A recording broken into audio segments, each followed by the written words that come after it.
Hello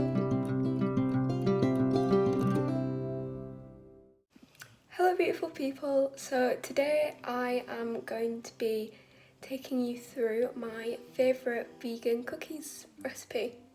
So I'm not vegan, I'm vegetarian, but I like to eat vegan whenever I can. And even if you're not vegan or vegetarian, these are really, really good. All my family likes them and none of them are vegetarian or vegan. Okay, so before I start, I just want to kind of say this isn't my recipe. It's a recipe from Jane's Patisserie, but it's the recipe that I like to use. So I will walk you through the ingredients that you will need if you want to make these too. So a vegan butter, whichever one you like. I use the pure sunflower, plain flour, bicarbonate of soda, baking powder, vanilla extract, brown sugar, a milk substitute of your choice. I use oat, and then your chocolate. So I'm using D&D dark chocolate drops and leftover Easter egg. And rather than using chocolate chips, so I'm just going to break up the Easter egg and put the chocolate drops in. Okay, so I have kind of chopped my head off, but it's so that you can see the bowl, because you're more interested in seeing this than me. Okay, so first of all, I'm going to take some vegan butter, 125 grams. Okay, so I have 125 grams here, pop that in the bowl. And then next, 175 grams of brown sugar. Okay, so 175 grams of brown sugar. And then 1 teaspoon of vanilla extract. Okay, so now you've got your butter, sugar and vanilla extract, and you mix that until it is smooth and creamy.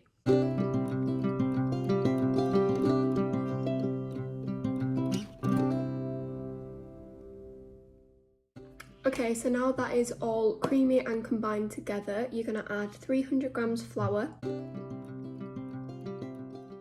Okay, so I have 300 grams of flour, and I'm going to add that in, as well as 1.5 tablespoons of baking powder and half tablespoon of bicarbonate of soda.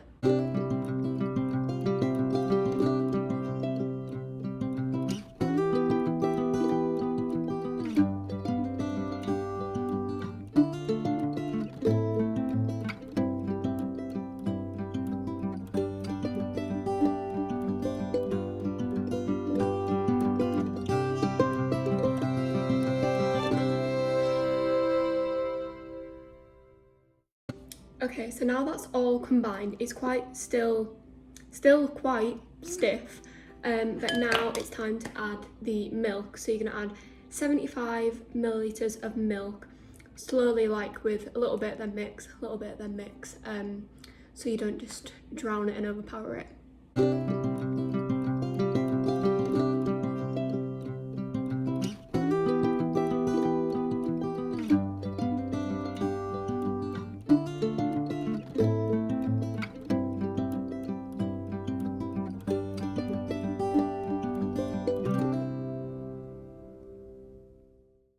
Okay, so now the dough is all ready and it's time to add the chocolate. So I'm just gonna cut up some of the leftover Easter egg and add that in, as well as the dark chocolate drops.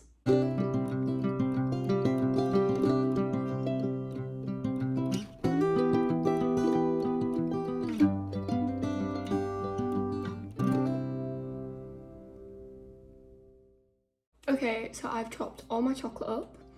There is a lot. Everyone in my house likes it really chocolatey, because chocolate chip cookies without a lot of chocolate, what's the point? You know, what's the point? So now I'm just going to add this chopped chocolate into the mixture, and then I think, because there's more chocolate than I expected, I think I'm going to add the chopped chocolate into the mixture and top the cookies with the dark chocolate drops. Okay, Okay, so now the mixture is all together and I'm going to put this in the freezer with some cling film on top for 30 minutes, just so it can set a bit more, because it's quite a, what's the word? Like running, like a gooey mixture, which will obviously be hard to form into shape. But I will see you when this has been in the freezer for 30 minutes. Okay, so they are out, and so much better. I always find that putting your mixture into the freezer, even just, these have been in about 35 minutes to 40, and it just makes the texture so much better and so much easier to work with.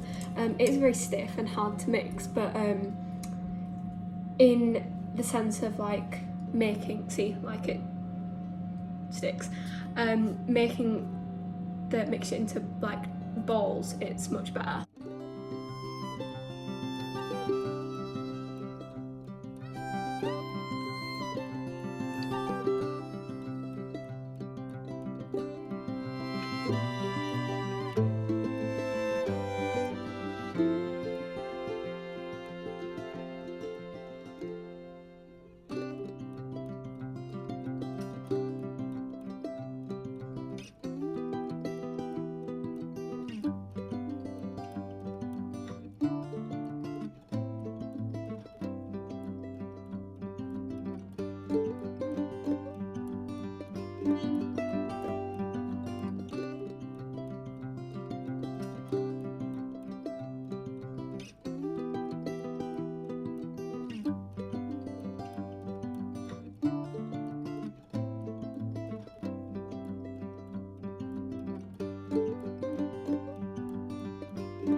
Okay, so the cookies are in the oven. It's heated to 180 degrees Celsius, and the recipe says to cook them for 10 to 11 minutes, but they've been in for 10 and I've just checked on them and they're not quite ready, but I did do quite like big blobs, so they're going to take a little bit longer, but I will let you know when they're out. Okay, so they are ready. In the end, they were probably about 13 minutes because I checked them a couple minutes after I filmed that last clip. But I think because I did like bigger cookies and put more on a tray, so on this one I did 8 and on that one I did 9. I think it depends like on the size, because as well these have spread together, but so what. But yeah, I would say depending on the size that you do, check after 10 minutes and just go from that. But yeah, they look really good. So I'm just going to leave them to cool and then enjoy.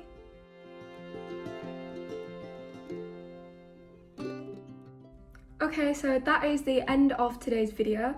I hope you've enjoyed watching me bake these cookies, and maybe you could even follow along and bake them yourself. If you do, let me know in the comments what you thought. And like I said, even if you're not vegan or vegetarian, I'm pretty sure you will still enjoy these, because my family aren't vegan or vegetarian and they love them too, and so do I. And I'm sure that even if you maybe swapped out the vegan substitutes and used regular, that they would still be just as good. But yeah, so if you've enjoyed today's video, please give it a like and subscribe, and leave in the comments any video requests that you have, and I'm sure I can get around to filming those for you. Thanks for watching, bye!